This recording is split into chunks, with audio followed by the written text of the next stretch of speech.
Peu à peu, le clocher s'enveloppe d'échafaudage. Le fer cache la pierre sur 70 mètres de haut. Ce sera ainsi pendant 2 ans, un long chantier pour Notre-Dame de Bourg-en-Bresse, l'une des 2 cathédrales de l'Ain qui en a terriblement besoin. On va d'abord redonner de l'éclat à ses façades, à ses sculptures. À l'intérieur, il y a aussi beaucoup à faire, notamment restaurer les vitraux. Il y a des casses dans les verres, les plombs qui sont fatigués, qui ne tiennent plus.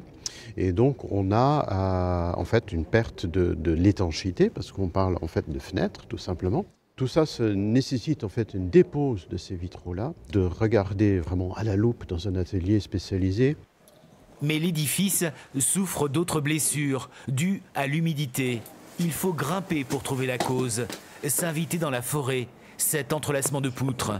Au-dessus de la nef, la couverture laisse à désirer.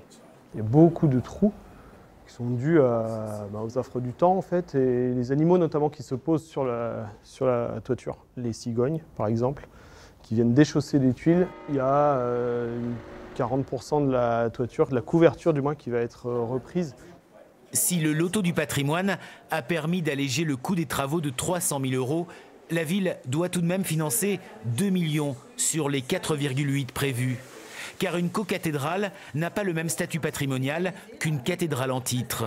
Ça change effectivement beaucoup de choses, ce petit co, puisque si c'était une cathédrale, c'est-à-dire qu'elle soit directement rattachée à l'État, et bien évidemment la charge de l'entretien et de la maintenance de cet équipement lui incomberait donc à l'État. En revanche, là, puisque ce n'est pas une cathédrale, eh bien, cette cocathédrale, elle rentre directement dans le patrimoine de la ville.